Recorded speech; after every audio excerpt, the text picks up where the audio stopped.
આજે આપણે ચિકન પુલાવ બનાવીએ છીએ, તો ચાલો આપણે જોઈએ। સૌથી પહેલા કુકરમાં 5 મોટા ચમચા તેલ લીધું છે।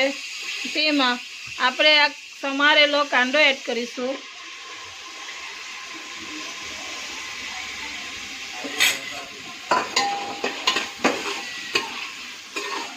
હવે તેને આપણે થોડીક વાર સોતરી લઈએ।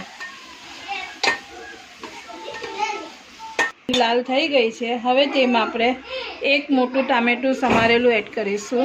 એની સાથે સ્વાદ અનુસાર મીઠું એડ કરીશું।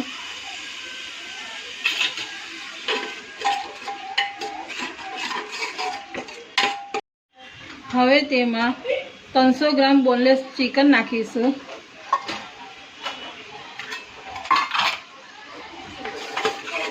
તેને મેં થોડું નાના ટુકડા સમારી લીધા છે। તેમાં એક મોટી ચમચી આદુ લસણ એડ કરીશું। સાથે 1 ચમચી લીલો મસાલો એડ કરીશું।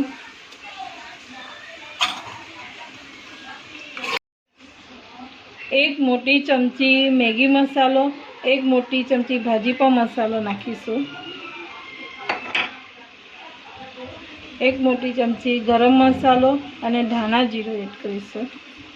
અડદ અને લાલ મરચું નાખીશું।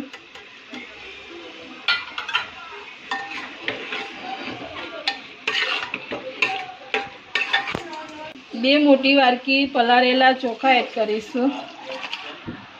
તેને મેં અડધો કલાક પહેલાં પલાળી દીધા હતા। આ ચિકન સ્ટોક છે। 1 મોટી વાડકી ચિકન સ્ટોક એડ કરીશું। એક ઉભરો આવે ત્યાં સુધી આવી રીતે આપણે કુકર બંધ કર્યા વગર ઉપરથી આમ ઢાંકી દઈશું કે જલ્દી ઉભરો આવી જાય। હવે આ ખટકી આવી ગઈ છે। હવે આપણે કુકરનું ઢાંકણ બંધ કરીને 2 સીટી વગાડશું।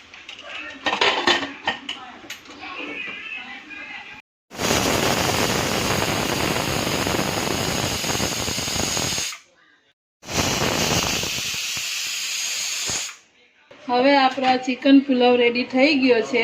હવે તેને આપણે ડીશમાં કાઢી લઈએ। હવે આપણો ચિકન પુલાવ રેડી થઈ ગયો છે। તેને આપણે દહીં સાથે પીરસીએ।